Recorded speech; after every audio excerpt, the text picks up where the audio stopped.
chicken soup. And this is how I do it. This is how my grandmother taught me to do it. You take the whole chickens and you put them in, you let them boil until all that foam or scums, whatever you want to call it, appears, and then you're going to drain it and start over. And I already have my herbs that I cut from the garden. I've got sage, rosemary, and thyme. And I have celery. I'm ready to go when I skim this and start over with. Fortunately, I have a big sink, and this is a big pot. And I just have cold water running. And I'm just going to rinse this chicken off.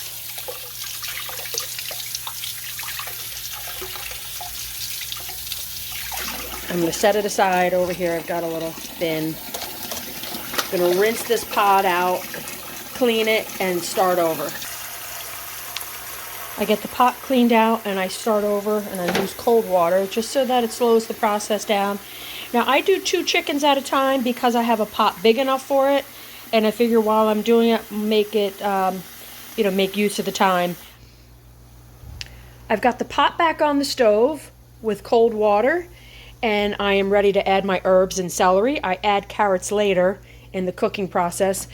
I save my onion ends and veggies that I cut off when I'm prepping food, and I just leave those in the freezer so I can pull those out. And it's kind of, it's budget friendly. So I'm going to pull some things to put into the soup. So you can see that I fill the pot up pretty full. These are onion ends. These are great.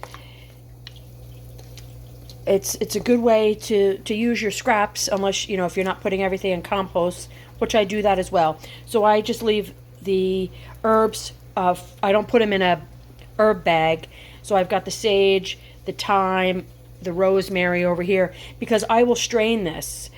I will strain all the herb pieces out, and then I will add the carrots back in at that time, and I'll add fresh parsley to make a finished soup. But this right now is the broth portion, and I want a lot of flavor, so I like to jam pack it with a lot of herbs. And if you're wondering what this is, I always save pieces of bread. This is some of my sourdough and the ends, and I dry those out for breadcrumbs. And here is my starter that is warming up, so I'm getting ready to make sourdough. So the tip is save your onion ends and your broccoli ends that you're not going to cook to serve as a fresh veggie. I save those and I put those in the soup as well. So lots of things you can do to maximize your budget. The next step is you bring this to a boil. I usually do it uncovered so I can watch it. And then we're going to cover it, put it on simmer for several hours, and check back. So it's boiling now, and I just push everything under the water. You'll see there's a little bit of foam, but that kind of dissipates, and it's not much at all. And now I'm going to put the lid on and put it on simmer. Turn this off. I push it to the back burner. It's on the back burner now, where it will simmer for a few hours. Let's check in with the broth. It's been, I don't know, probably a couple hours. And you want it on a low simmer, no boiling. And you can see the chicken is starting to fall apart, that's what you want. You see the herbs that are wilted, and you see a beautiful glistening of oil droplets, fatty droplets, which is exactly what you want. It's getting to be a nice golden color. But I'm going to let it go for another couple hours. I don't add salt at all while I'm cooking, and that's really because I don't want to over salt it until I'm ready to actually make the soup. Now, again, I'm making a soup today, not a broth, so that's why it's going to be a little bit different than the regular bone broth. We'll check back in and see the color in another couple hours. It should just get a little bit darker, and the chicken will be totally falling apart, which is what you want to make it easy to pick all the meat off for the soup. I take a colander and I put it inside a metal bowl, and then I put the chicken in there. I use this nice big ladle, and I scoop out the chicken.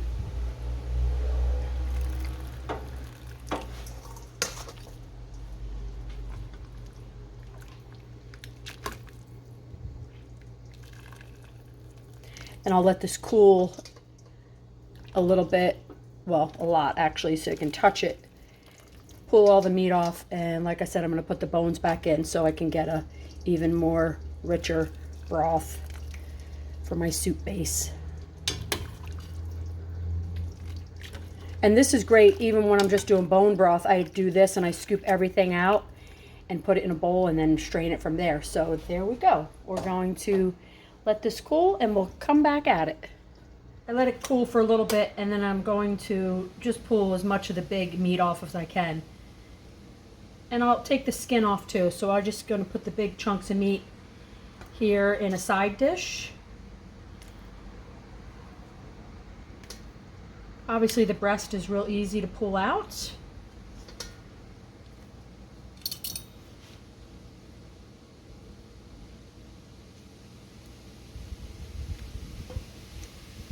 This is the quick and easy version because I want to put it back in, put the bones back in, because why not? I have the time.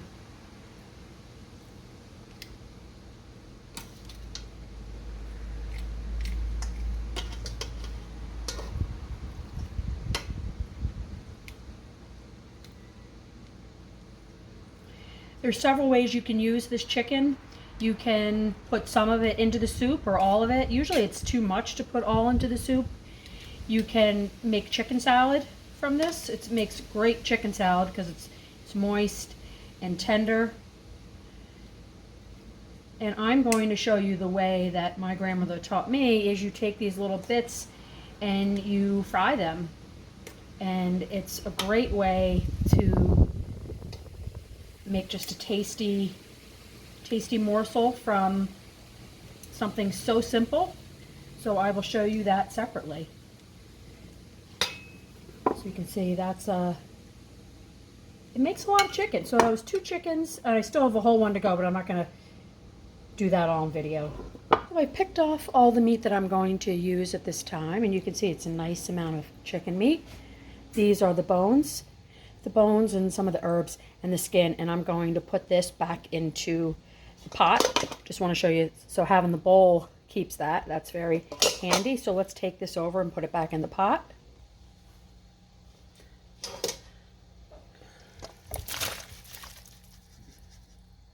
I put that back in, put this broth in, give it a stir, and then just let it continue to simmer, because I will strain all of this out, and then I'll be down right to just the broth. And that's the time when I like to add the carrots in, so it adds the flavor at that time. And I'll probably cut up the celery as well. Pick that out and cut it up, but you can see it has a nice golden color. After the bones went back in, I let it simmer for a little bit. And now I'm going to add the carrots. I'm going to add them whole like this so that they can soften for a bit, and then I will slice them for the soup, because they'll be easy to pull out when I'm straining, which you'll see in a upcoming section. So I'll let these simmer for, I don't know, maybe 30 minutes, and then I will start to strain this out and make the soup with the vegetables and the chicken. And I actually put a little bit of a fine egg noodle in there. I'm done cooking the soup. I'm going to take the carrots out and I will slice these to put back into the soup, but I'm just going to set them aside for right now.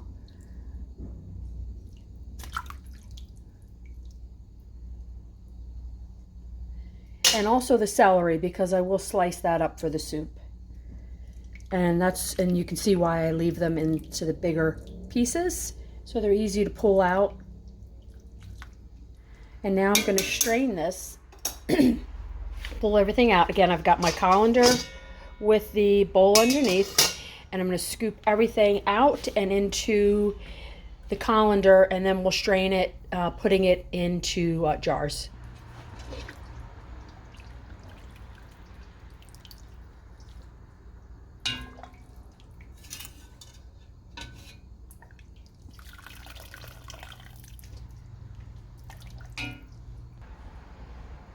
I will let this cool completely, and then I'm going to pick it over, remove any chicken pieces that would be good back into the soup, and these broccoli pieces I will cut up and have for my dog. My dog will eat the broccoli pieces, and any weird little chicken pieces that won't look good in the soup, the dog will happily eat that.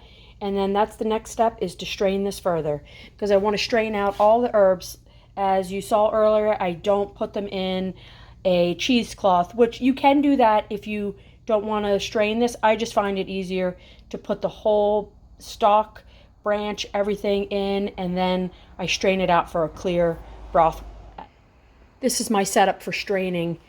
I use the ball canning funnel. I put the fine mesh strainer on top, and I use a large measuring cup that has a nice handle on it. And then I just scoop in and pour it into the strainer.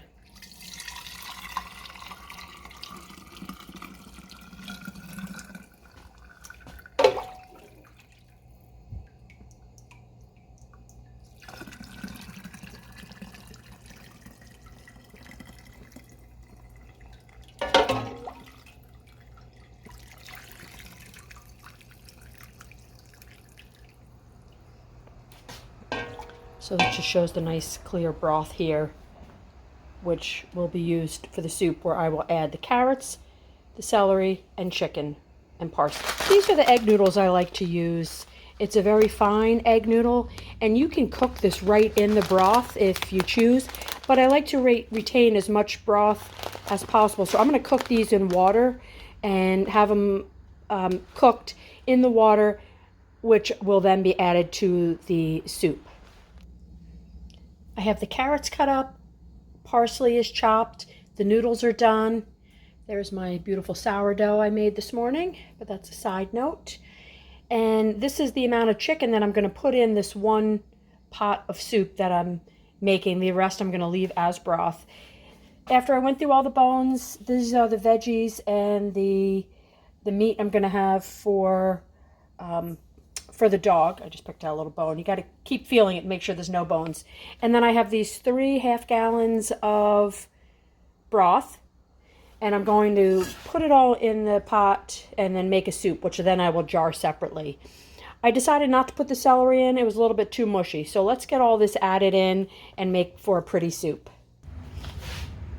This is the time where I add the salt, and I like to warm it up so that the salt will dissolve, obviously, and you have to just do it to taste. But I just wanted to show you how pretty it looks. The parsley just adds a nice little overall fleck of color through the soup. So it's a chicken noodle soup, not overpowering with the noodles, and I go light on the amount of chicken meat in it as well. So nice hearty chicken soup in addition to broth. And then I'll show you what I do with all the other chicken that I picked off. I'm going to fry that. I have the 2 front jars here. Those are the soup with the noodles, the veggie, parsley, and chicken. I left one just plain. I have a little parsley in it. This is for the dog. I chopped up the rest of the celery and put that in there. I'm having a cup myself. I added some sprouts in it, some broccoli sprouts, which is nice. This is for Belle, which I'm going to give her. So she waits patiently. Here she is.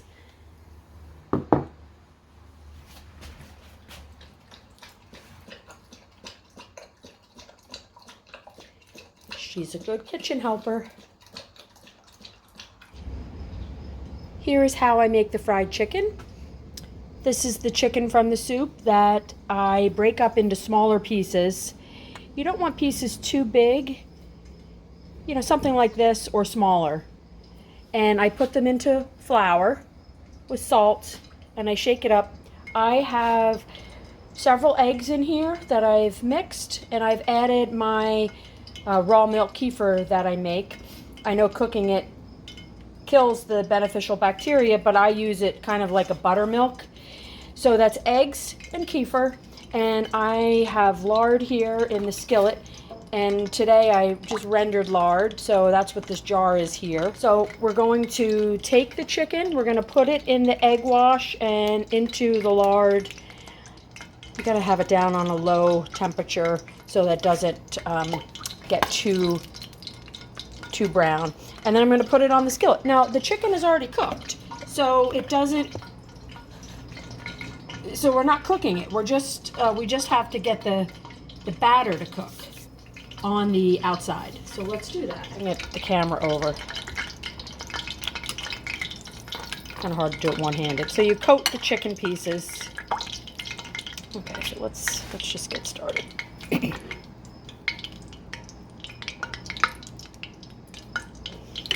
see if I can put this here.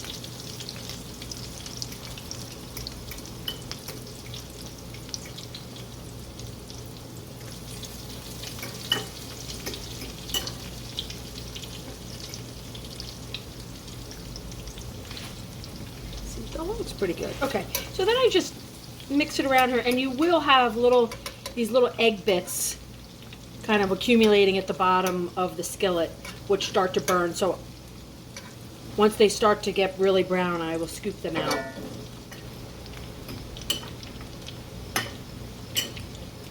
And depending how much chicken you have, you'll probably have to replenish the egg bowl at least a couple times. So it's essentially like just a batter. I just keep going until it has a nice brown, nice overall brown color. Depending on the size, they cook at different speeds.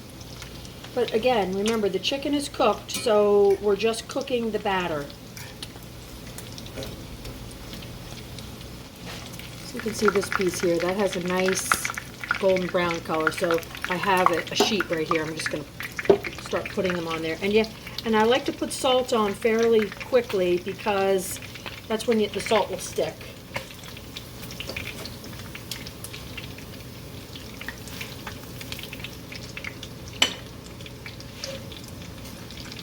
And then all of a sudden it cooks real fast once they get going.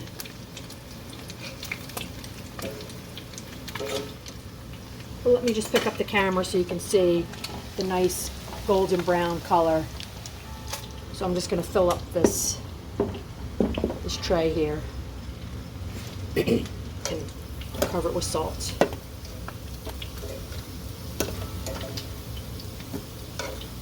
And it really is amazing how, you'll see this was just 2 chickens, and once you make it into little pieces like this, it's such an economical way to do this. And I'm going to cover it with salt. And I like to get those little pieces out of there because they will just burn. You can see them starting to smoke. So I just set them aside. Just get them out of the way. And then I'm just going to continue to do this until we're all done.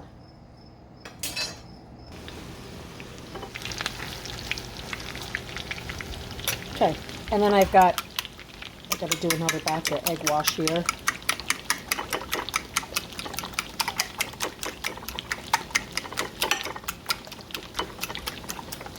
I'll add the kefir in, and we'll continue.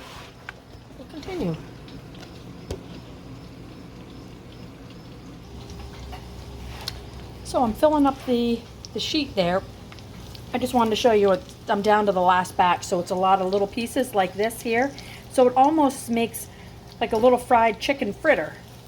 So it's all the little pieces held together with the batter, and it'll just fry into kind of like a little chicken patty or fritter. So don't be discouraged with the smaller pieces. They clump together and make for a nice little fritter of chicken. It's so tasty. So I'm done frying all of it, and I just want to show you, these are the pieces I kept scooping out so they didn't burn. But like, for example, this is just one piece of chicken that's kind of shredded, and I just want to show you it's just light and flaky inside. This is an example of several pieces that got, are stuck together.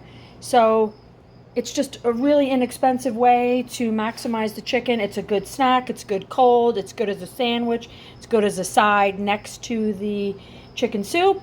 So it is a little time consuming, maybe a little tedious, but I highly suggest you do it. I think it's a good way to maximize the chicken budget. Cups of soup with fresh herbs. I have parsley and sage in there, and I just heat up the chicken in a skillet, and it's ready to serve for lunch.